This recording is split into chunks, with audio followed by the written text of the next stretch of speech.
Hello and welcome to In the Ministry with RSM. I'm Associate Evangelist Greg Strickland. We're here with our director, Brother Tom Weaver. How are you doing this morning, Brother Tom? I'm doing great. Awesome. I am so excited about today. All right. I've been pumped, thinking about it all week.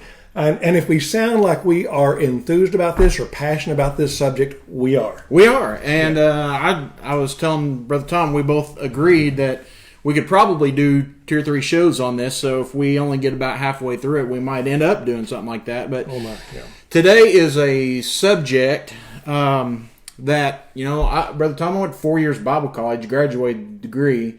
If we ever talked about it in a practical ministry class, I don't remember it. I know that would be hard for somebody to believe that I don't remember something from Bible college, but well, I've heard that from Bible college graduates all my preaching life. And in fact, I've had them ask me, "Tell me how to do an invitation." Right. So that's what we're talking about today. We're talking about invitations. Like I said, I hadn't learned about that in college. I don't think I've ever heard it discussed on a forum like this or any other. I think I've written on it one time for something that somebody asked me to do. But, I think that for me, it's something that I just kind of learned, picked up over the years growing up mostly, and then seeing other people do that. But I think today we've got probably a lot of preachers that maybe didn't even grow up in church. And if they're not learning it somewhere else, then they're really not learning about invitations and decision time. I grew up in a church that never gave an invitation. Of course, it was not a Christian church, and the only time I ever saw anybody make a decision, they did what they called transfer of letter or something like that. Baptisms, as they called baptism, was pre-planned. And I think for me, the reason the invitation was so much a part of my ministry from the very beginning, from my first sermon, which is a few weeks after I was baptized, was because it was a part of my conversion. Mm-hmm. It was all about the change in my life when I became a Christian. That's what I saw. That's how I accepted Christ, was accepting the invitation that was given in a church service. Okay, so that all being said, what are we talking about when we are formally, quote unquote, giving the invitation? What does that entail? What are we talking about here for the uninitiated, or just so we're clear to everybody? All right, today, what we're talking about mostly is in a formal church service, when there's preaching going on and giving an invitation at the conclusion of the sermon. And not that we wouldn't invite people all times, day or night, but we're talking about this particularly today, about invitation time during Sunday morning, Sunday evening services, or anytime revival services, whatever. Right, sure. So to add to that, I think I would say that it's the point at the end of the message, the end of the sermon, at which I expect people to make a decision, and that's something that I finally at some point in my ministry grew to understand, was that I needed to have an expectation that people were going to respond. If you don't expect someone to respond, God will honor your expectations every time, because and it'll show in the way that you give an invitation, if you give one at all. Right, and that's so true. That, and I don't know exactly how that comes across. I've got a few ideas of maybe how it does, but somehow it does come across to the church that you don't really expect them to walk down the aisle and make a decision about changing their life. As a matter of fact, I believe that you've actually explained that at the beginning of some of the revivals you've done. Mm-hmm. Have you not? Yeah, because we go to churches where that doesn't happen. At least that's what preachers sometimes tell us. People don't come forward in this church, or this, that, or the other thing, and so I understand from that the preacher there never expects anybody to move. I know you're thinking about the time that I talk about when I had a preacher tell me, our people will not respond. They will not come forward during revival or Sunday service. And we had 127 people walk that week. Well, I guess you ought to expect them to, maybe. And maybe they're all holding it up because they never were invited to. I don't know. Maybe. Yeah. So why is it important that we give a formal invitation? Like you said, invitation times could happen all during the week. Hopefully we're out there sharing the gospel with people, inviting them to follow Jesus a lot of times. So why is it important that on Sunday morning, when we come to the close of the preaching, why is it important that we give a formal type invitation at that point? Well, as the scriptures say, we preach to persuade men. Mm-hmm. And it's time to say, now, are you persuaded? Are you going to do something? And also, I think we need to realize that some people will only have this moment in time to make that decision. 3 minutes from now, it may be out of their head. They may be so close to it, they may say, oh yeah, he's right, I need to do something. And making a decision isn't always walking the aisle. Mm-hmm. And it may not be a public decision. It may be where they stand. We've held revivals, entire revivals, with no one coming forward. And we've had other ones where we've had over 100 people come forward. But it's not they're not making decisions. They tell us afterwards, mm-hmm. I made this decision, that decision during the invitation time. I was thinking this, and this is what I was praying. And they were Christians, but they felt like they had a need for a change of life. But that invitation time gives them that time to think it through, mm-hmm. and not just say, okay, I'm done preaching now, where are we going to go to lunch? And our mind just totally, you know how your mind shifts when, mm-hmm. when people are praying or anything else. We need to go, if we're going fishing, we need to go fishing. That's right. Yeah. I was thinking some of those exact things, that this is a time when they are being spoken to by the Word of God, and they may not have that opportunity again. Why would we not capitalize on doing that? And I really think that when preachers don't offer an invitation, or if they believe that maybe they offer an invitation of sorts, but they don't expect anybody to come forward, to me, preachers, I believe that you do not really fully believe in the power of the Word of God. Right. Because the Bible clearly says, God says in Isaiah chapter 55 and verse 11, that His Word does not return void. It accomplishes the purpose for which it's sent. Yeah. And so people are going to be changed. They may harden their heart because of what they hear, but they're changed. They may be softened by what they hear. They're changed. So I don't want to hear you challenge me today. I want to hear, wow, I was changed. I was changed by that word. Now, I do want to say I run across preachers, and for a cultural reason, they don't do what we do in America with the song service and all, but they will say, we're going to have a prayer, and I'm going to be down here. We're going to dismiss, but I am here to meet you down front. They're not going to the back door. They're not going to go get a cup of coffee. They're not going to talk about ball. They're right here. And that works in their situation, because they've gone into a cultural situation where that changes it. But that does not mean that it won't work the way we're talking about as well. Right. And I think it's important to give an invitation every sermon, and absolutely, because regardless of what you think, you do not know everybody's heart there. You do not. You can sit in the room with 10 people that you've known all your life, and we've been in some revivals that smaller. Oh yeah. And you can sit there and think, well, I know every person in here that they're saved. You're right. No, you don't. And the reason that I know this, I've always kind of thought that, but the thing that really brought it home to me was when I was preaching one morning when I was in the local church, and one of our elders came forward. Wasn't real unusual in that church. Maybe he had, a prayer request, something he wanted us to pray with him about, or maybe he was repentant about, so I don't know what it could have been. But I sure didn't expect him to say, do you think it'd be okay if an elder was baptized? I said, I think every elder ought to be baptized. Hopefully they're getting baptized before they become elders, but let's hear the story. And basically his story was just that he grew up going to church, a denominational church, and he'd seen his brothers and sisters who were younger than him baptized, but he said, I always assumed that I was, but I can't say that I remember being baptized. I said, well, I don't know if you've been baptized or not, but a baptism ought to be something that you remember, whether you have been or not. And so I was glad that he was immersed that day.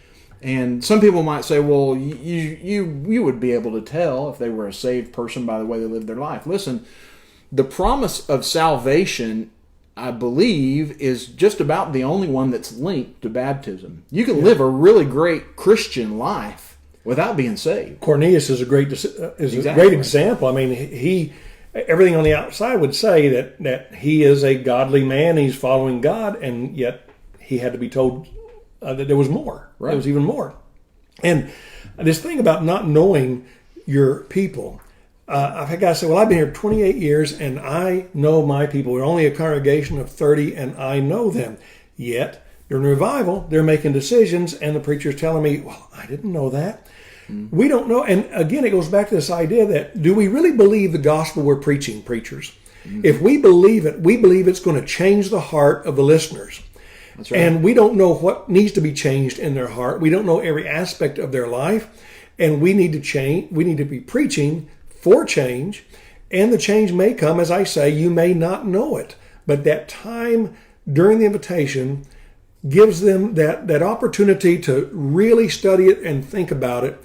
And then they may make the decision they need to make. It may not need to be a public decision, but they will make it. Mm-hmm. But it needs to be emphasized, now do something. Right. I've laid it out here. Now do something about it.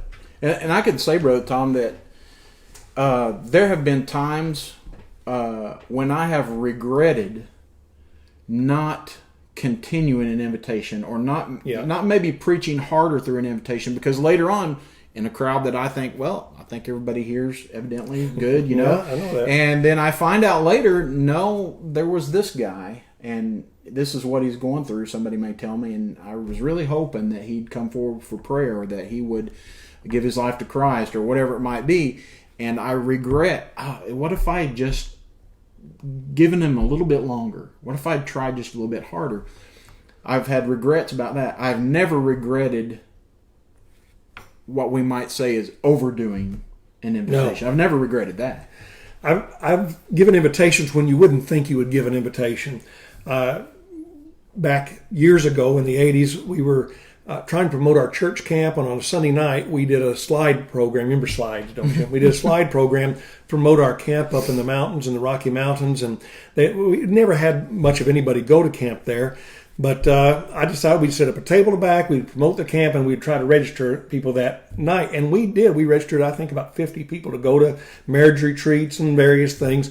But at the end of that presentation, I said to the people there, it was a Sunday evening, I said, if there's anyone here that has not accepted Jesus Christ, and I went through the plan of salvation, or has any other decision, and it seemed to me like we had 6 people we baptized that night. Wow. That came forward. Of course, I was just blown away, but I just gave simply the gospel plan of salvation because you never know. And I would have thought everybody there would have known, but I was absolutely wrong. And I've given an invitation from the baptistry. We baptized a number of people. I've stood there. I think you've probably done that too. And said, now, if there's anyone else that needs to make this decision, I'm going to have a prayer. And if you want to come up, you just come right on up here. And when I raise my eyes up from the prayer, I'm still standing in the water. And there's 5 more people standing outside the baptistry.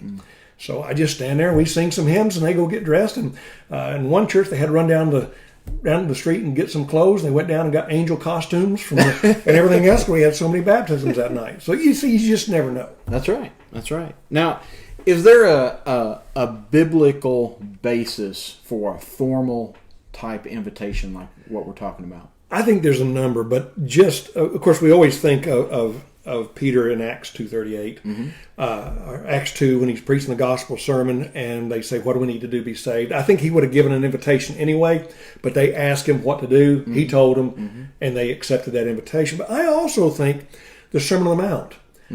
Jesus preached the Sermon on the Mount, and at the very end of it, he says, everyone who hears these words is like a man who builds his house on a rock. And then a few verses later, he says, if you hear these words and you do them, right. If you hear these words and you don't do them, you're like a man who built his house on the sand. And it's like Jesus has just given them, if you will, 3 chapters of the sermon. Right. And he says, okay, here you are. This is your choice. Do it or don't do it. There you are. He's inviting them to make a decision. Yeah. That's just a couple that come to mind. Sure. Of course, my favorite one, and probably one of yours, Acts 22:16. Yeah. Saul is sent to the house of Ananias after he's met the Lord on the road, and he's blind, and he's told to go there. And he learns from Jesus on the road, that Jesus is the Lord. But Ananias kind of fills in the blanks there for him and gives him a very clear invitation. One of my favorites. And now, what are you waiting for? Rise and be baptized, calling the name of the Lord. Yeah, washing away your sins, calling the name of the Lord. And what he did. He did it. He did. And every time Jesus said, follow me. Mm-hmm. Follow me and I'll make you fishers of men. Right. Every time he was saying, follow me, and people accepted that invitation, and people like the rich young ruler walked away. Yeah. So, all right, so if we are convinced, we should give a formal invitation. Maybe I should start doing that. Where do we start? What are some important parts of a sermon invitation? What do we need to include, just the rubber meets the road practical things? First and foremost, always give a rundown of the plan of salvation. Mm-hmm. Just a quick one. It doesn't have to be a long one. If you're preaching on it, you've pretty much said it. Now you can say, what are you going to do? But if you haven't, no matter what you preach on, and no matter what I preach on, I'm always going to say 99.99999% of the time, I'm going to say, if you're ready, you need to believe in Jesus Christ, the Son of the living God. Sometimes I'll quote a scripture. It depends on the crowd, what I've got there. You need to repent. You need to confess that belief you've got, and you need to be baptized, immersed into Jesus Christ, and then live that life. If you're ready to do that, we'd like to have you come now. We'll make that decision. We'll help you with that decision. But that, you can preach a whole sermon and not ever mention that. Right. And you remember the time I told you about the fellow who told me some sermons don't lend themselves to an invitation? Yeah. And I said, well, which ones would you say? And he said, well, if you're preaching a sermon on communion, on the blood of Christ, that doesn't lend itself to an invitation. Well, I didn't say, are you nuts? But I kind of thought that at the time. I thought, that's a perfect one right there. And you say, all right, now, how do you touch the blood of Christ? And this is how it goes. But that is certainly has to be in a part of that. And we talk about how to build the invitation, but I would say absolutely the plan of salvation is good. If nothing else, if nothing else, that needs to be a part of it. And did you want to go on, or you want to say something? Well, I've got lots of. Oh, I know you do. I know you got a lot to say about that. Just I don't know. I lost my train of thought on that. Okay, but go ahead. I'll pick up. And we can talk about other options here, meant that we might invite, but in what would be in parts of an invitation,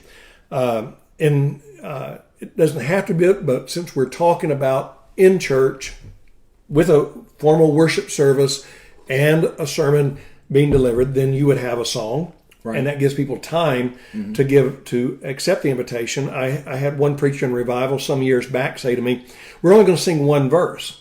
Now, I had gotten to the church that afternoon and met the praise team, and they were excited. We're going to sing 3 verses? I said, yeah. They said, well, that's great. We don't normally do that.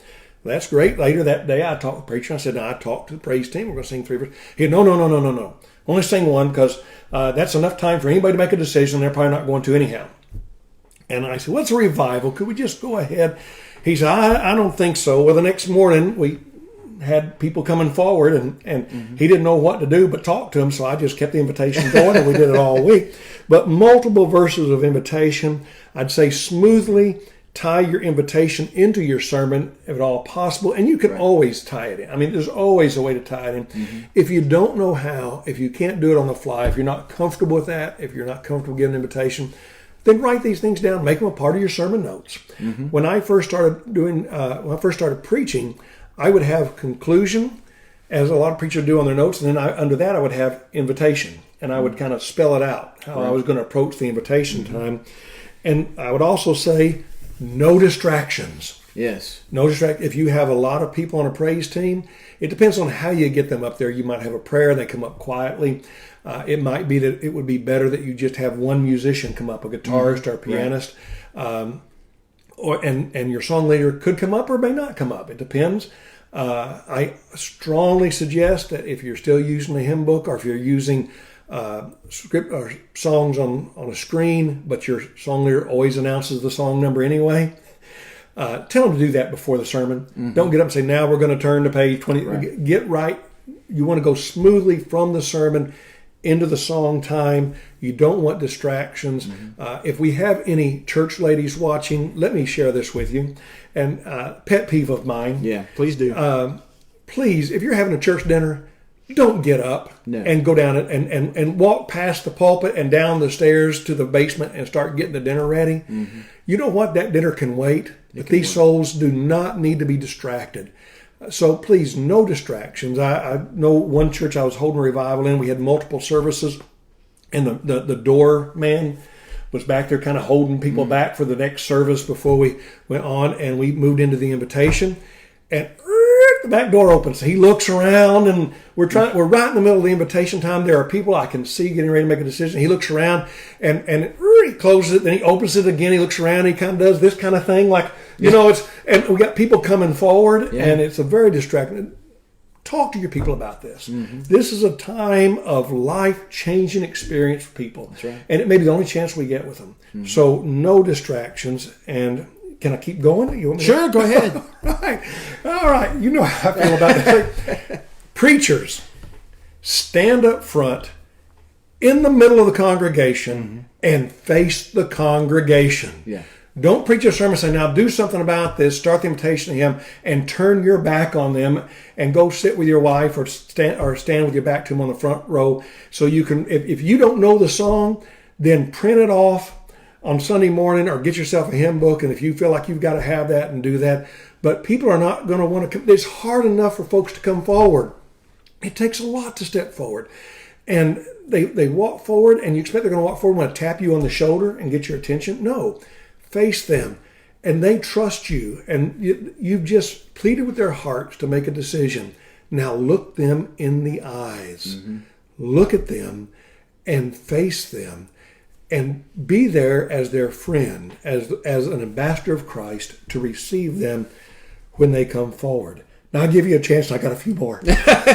Well, I would just echo what you said about a smooth transition into what's happening, and I think there is a time and place for us as preachers in our congregation to talk to them, to teach them about the invitation time, and the one verse of the song versus multiple verses is I think there's a lot of preachers, a lot of churches that think that this is the closing song. Yeah. It's not the closing song. It's the going home song. Yeah. One pianist told me. You mean the going home song? Yeah. No, I don't mean that. I mean going home to Jesus, yes, but not going home to lunch. No. Well, a lot of times we say, well, the communion is the focus of the service and the focus of our gathering. Okay, I understand that, but this is the most important part.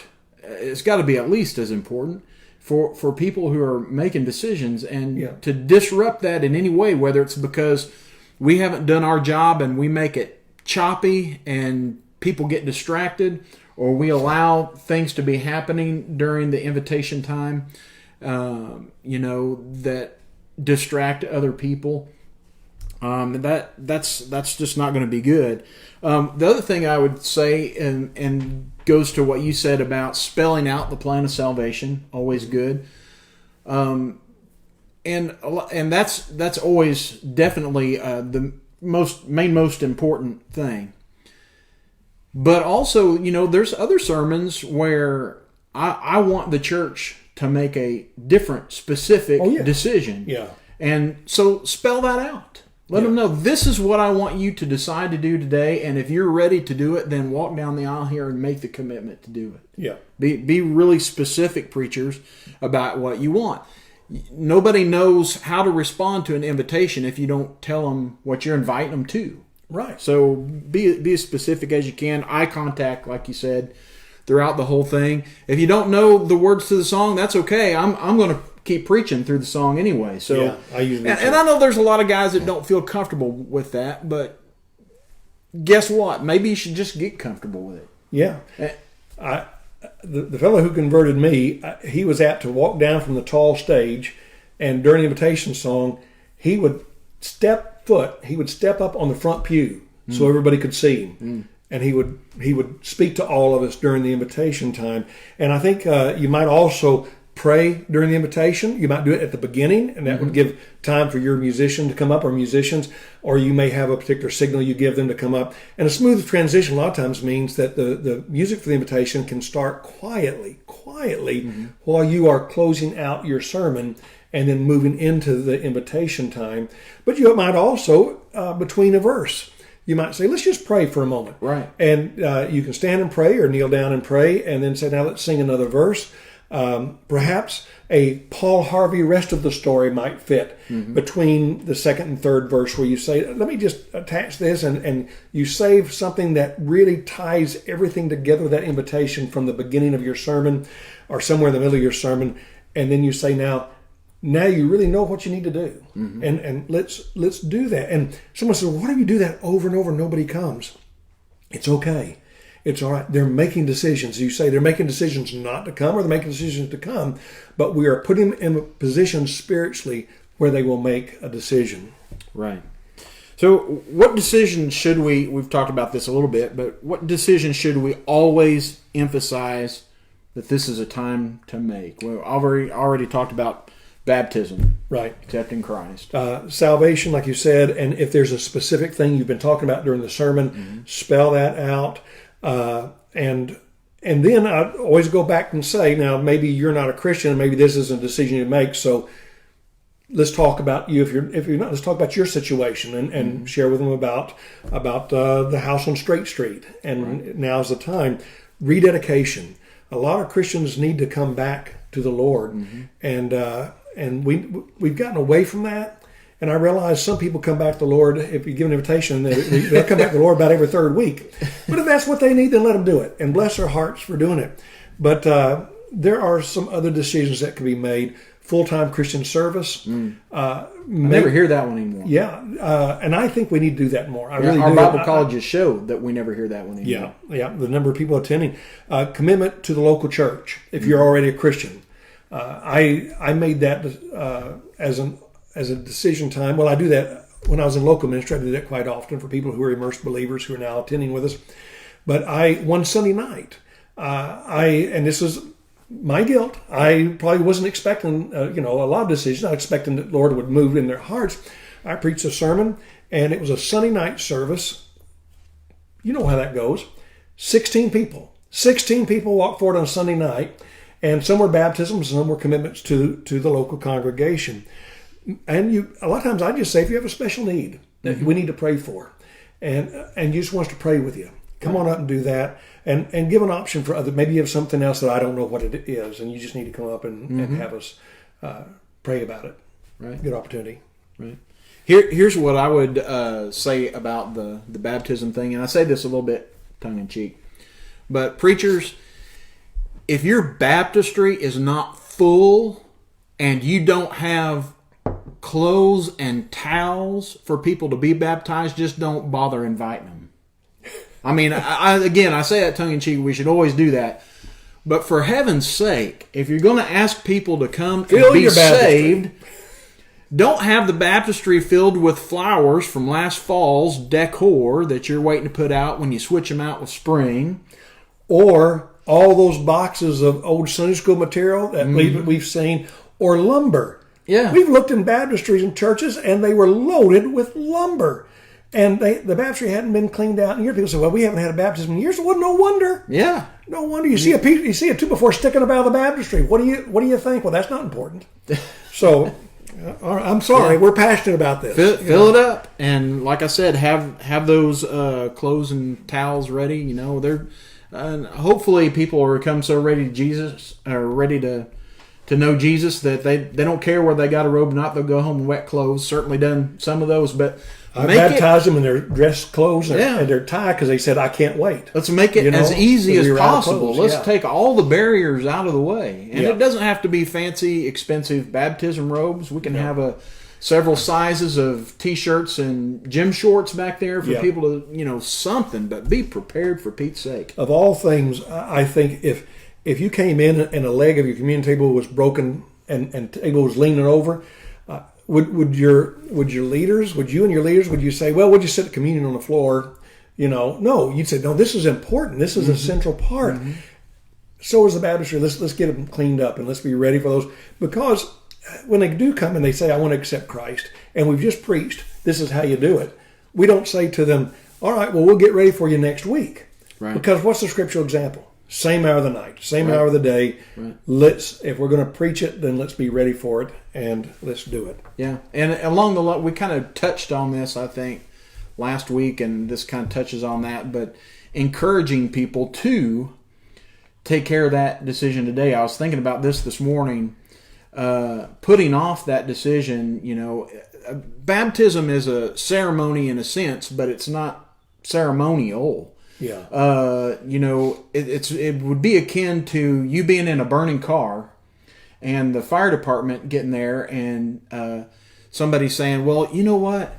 Your grandparents would really love to see you have the fire people rescue from you. Let's wait until they can get down here and rescue you from the burning car. Yeah. Because that'd thrill their hearts. Oh, it would. To see you rescued from that burning car. Yeah. So if you'll just stay there, no matter just how hot the flames get, just stay there. We'll run and get them, and maybe they'll be back by Sunday. We'll get them here.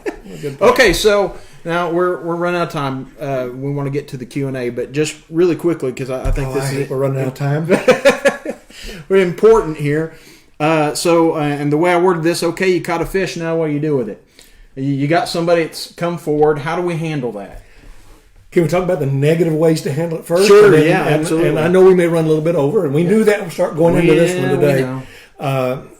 Don't let them come forward and just stand there and say nothing to them. Had that happen. I've had it happen a number of times. But I think of one time we had about 8 folks walk forward on a Sunday morning, and they just stood there. And the preacher gave the announcements at the end of the song, and everybody went to eat. So I rushed over to deal with that. And another situation where I was telling people, come and accept Christ, and he just was not going to respond. The preacher was not going to respond. So I said, if you want to accept Christ, this is what you need to do. I went through the plan of salvation. I said, you come forward, you take the preacher's hand, and you look him in the eye, and you say, this is what I want to do. Preacher put his hands in his pocket during the invitation. Yeah. So if you have 30 people walk forward, lunch will wait. And if folks are so impatient they got to go to lunch, they'll get up and go to lunch. But you speak to every one of them. Now, if we're inviting them to come forward at the beginning of a revival, to commit to revival, maybe we know what all their decisions are. You might just shake each one's hand and say, are you making this commitment, or is there something else? And move on to the next one. But I'll never forget working with Brother Merlin, a dear brother out in Colorado in revival. Before we started traveling full-time, people were coming down the aisle from all sides, and he was down there talking with them and trying to reach all of them. The song leader was leading songs. We were saying, sing another verse, because people just kept coming. I was up on the stage inviting people more to come, and when I thought Merlin had talked to everybody, I didn't see it all. I reached down, tapped my shoulder. I said, are you about done? Have you spoken to everybody? You're ready to end this? And he looked up at me with tears running down his face and said, no. He said, I can't get to all of them. Get out here and help me. And we just kept on going.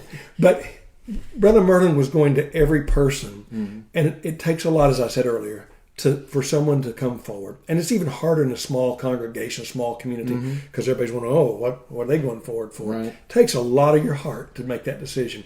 Talk to every one of them individually. Pray with them. If they're rededicating their life, pray with them about that. If they're ready to accept Christ, take their confession. Let's get to this and let's baptize them. Let's be biblical. Right. One thing that I've seen a lot of in recent years, both Tom versus the way we used to do it back in the old days, is we have people come forward and maybe an elder or the preacher speaks with them or something, and then maybe they pray and then they go back to their seat. Versus this is Charlie, and Charlie's come forward today because pros and cons. The pro is that sometimes that's just people just need to come up and talk with the elder or something, have a prayer with the preacher. And a lot of times in revival, we see that happening. Mm-hmm. They come because we don't want them coming to us. And sometimes we have to sit down and lend a hand, but we'd like them to go to the preacher or the elders and have them up there.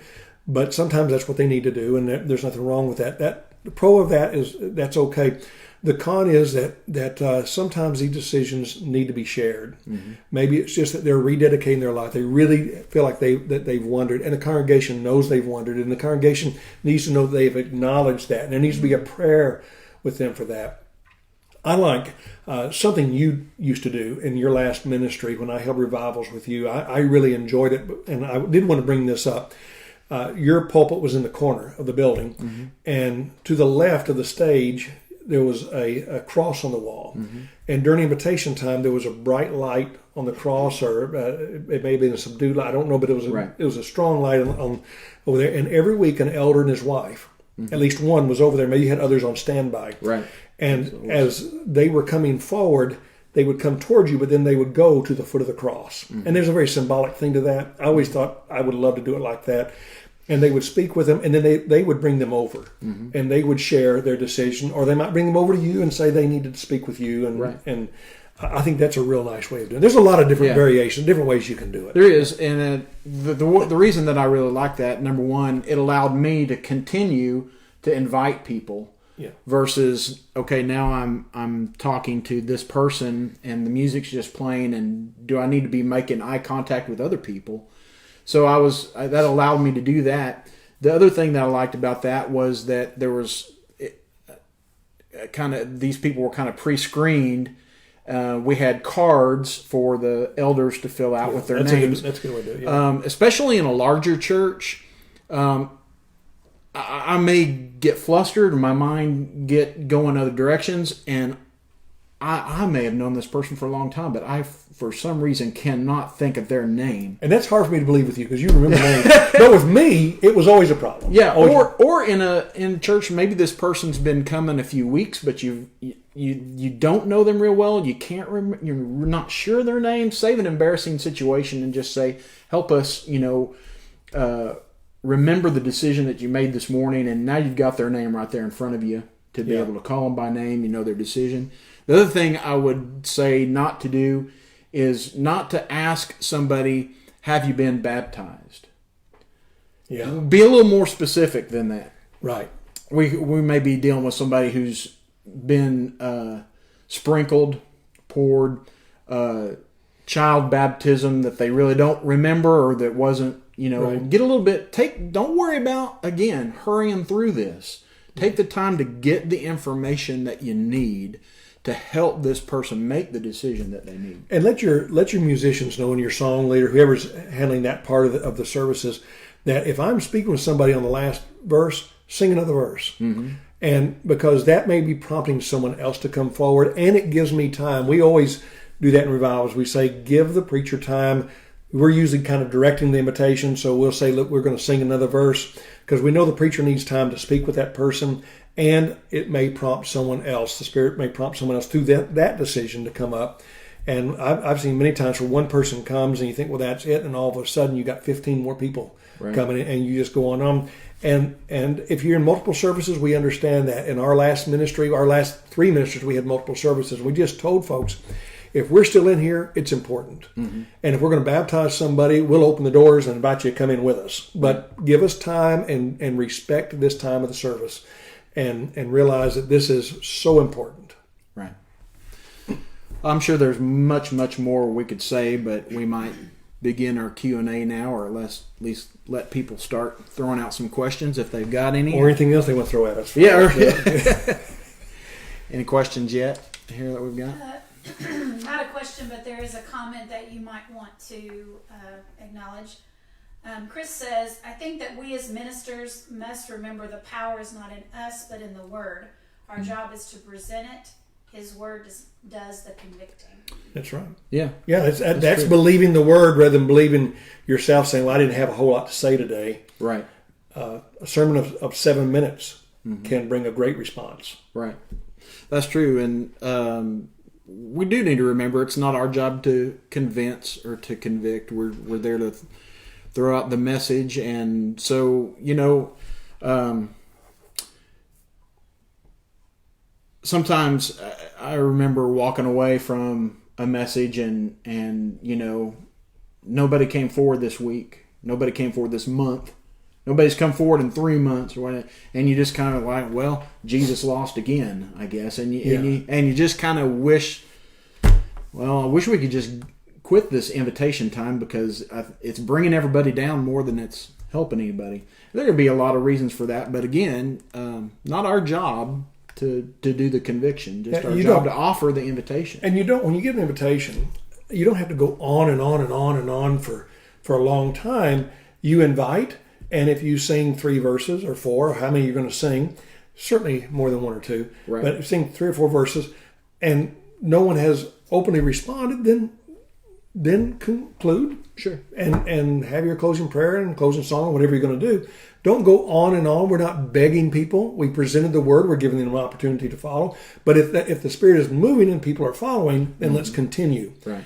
And so many times, I know we both had people say, "Well, I'm just sorry, nobody came forward this week," and I'm not sorry. We presented the word. Right. The word did its work. Seeds were planted, but then we find out in the next couple of weeks, people are coming forward, or people are being baptized, and they made those decisions. A lot of times they'll say, "I remember down in Texas, and the next week I got a call from the preacher saying that the sermon I preached, the father and son, they were getting baptized because of that particular sermon, and the decision was given, and they really kind of made that decision, but they just didn't have what it took to step out at that time. So they were doing it that week.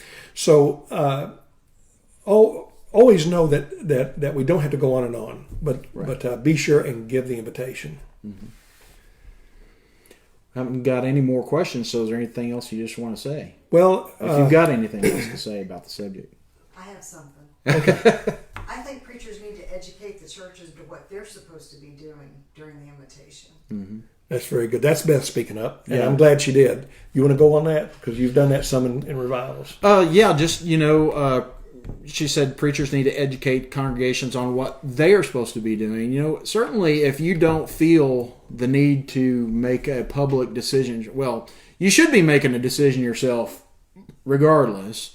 Every time the preacher preaches, every time that I go to church, and I don't get to sit in the crowd very often, but when I do, I'll find something in that message that I need to do, that I need to change. And so that needs to be our first focus, is we all need to be thinking about what it is that I need to do. And then secondly, we need to be praying for others who need to make a decision. Other thoughts? Invitation time is prayer time, and the congregation does need to be educated on that very much. You invite a friend you've been trying to get into church. They sit next to you, and the invitation time starts, and you turn to them and say, "Where do you want to go to lunch?" And the preacher knows, we know that they have been paying attention. We're thinking we don't know who this person is, but we know you've invited them, or maybe they're a family member, and you can tell they're on the verge of making a decision whether they're going to come forward or not. We don't know. And then we see the person look at them and say, they totally lose attention. As I like to say in my sermon that I preach in revivals on worship, is a lot of folks think of this as the credit time at the end of the movie. Okay, it's over. Let's get our coats ready, and no need to stay for this. Nothing to see here. Let's move along. And this is the time when the angels are sitting on edge, waiting to jump up and shout and rejoice. Mm-hmm. And we want to give them that opportunity. We want to make all heaven rejoice, and let's do nothing that will distract anybody. And realize the person sitting in front of you that you don't know, they hear you saying, "Well, I got to go see my brother this afternoon." All of a sudden they're thinking, "Well, what's the problem with your brother?" rather than what they should be thinking about the decision they're getting ready to make. Yeah. So educate your congregation on how important this is, that this is life and death. Couple things too. One maybe to do, one definitely not to do. And certainly wouldn't necessarily recommend this for everybody every week. Follow the Holy Spirit's prompting, but maybe, your friend there could use a little bit of encouragement from you during decision time. Not sure if you're ready to make a decision, but I'd sure walk up there with you. Yeah. If you're ready to, if you whatever need you have, or maybe even walk across the room to talk to somebody like that. Again, that may not be something that happens every week, but I think sometimes the Holy Spirit might prompt us to do something like that. Yeah. to speak a word of encouragement. The thing not to do is kind of what you mentioned in passing. I was at a revival here a while back, and more than one person told me that they would have come forward to make a public decision, but several years ago, the last time somebody did that, there was a murmur from somebody in the congregation. Well, I wonder what they did. Yeah. And certainly don't do that. No. It's not a time to wonder what sin people are caught up in. It's a time to wonder what sin you're caught up in. Yeah, I was fond of saying to a lot of times when people would come forward in local ministry when I was there that if they wanted to confess what they were involved in, they had to get cleaned up, then that was fine. Or if they just wanted to say that they had some change to do. It's fun of saying that we need to remember that we all got here the same way, at the foot of the cross, and by the blood of Christ, and we're all guilty of sin, and we need to keep that in mind. And if someone made a kind of a public declaration, I was quick to point out that this is the family of God. We are family here, and this goes no further than here. This goes except in our prayers to God for this brother or sister, and that's where it stops. Right. And I would even sometimes say, I don't want to hear about it on the street. I better not hear about it on the street. Yeah. So we're at 46 minutes now, so it's time for us to be done, unless we've got any questions at all. So. Lots of great comments. Okay. But no. Good to see folks from Canada again, and Alabama and Ohio, Arkansas. I mean, just a lot of folks today from Alabama. Where'd you say? Colorado. Colorado. Okay, I didn't see that one on here, but West Virginia. People from all over the place. And if this has been good for you, preacher, would you share this with your preacher friends? And you can find this at our website. It'll be up pretty soon. Yeah, this afternoon probably. What's the website again? rocksolidministries.org. And if you'd rather listen to it, or you have a friend who would rather listen to it while they're driving, the podcast will be up on the same site under the media button, under podcast, or on the Podbean app by this afternoon. All right, great.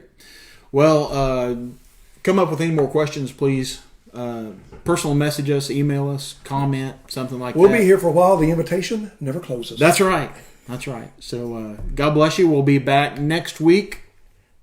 Lord willing. Lord willing. Yeah. I knew you weren't going to forget that. No, I wouldn't. So you guys have a good week. Take care. Bye-bye.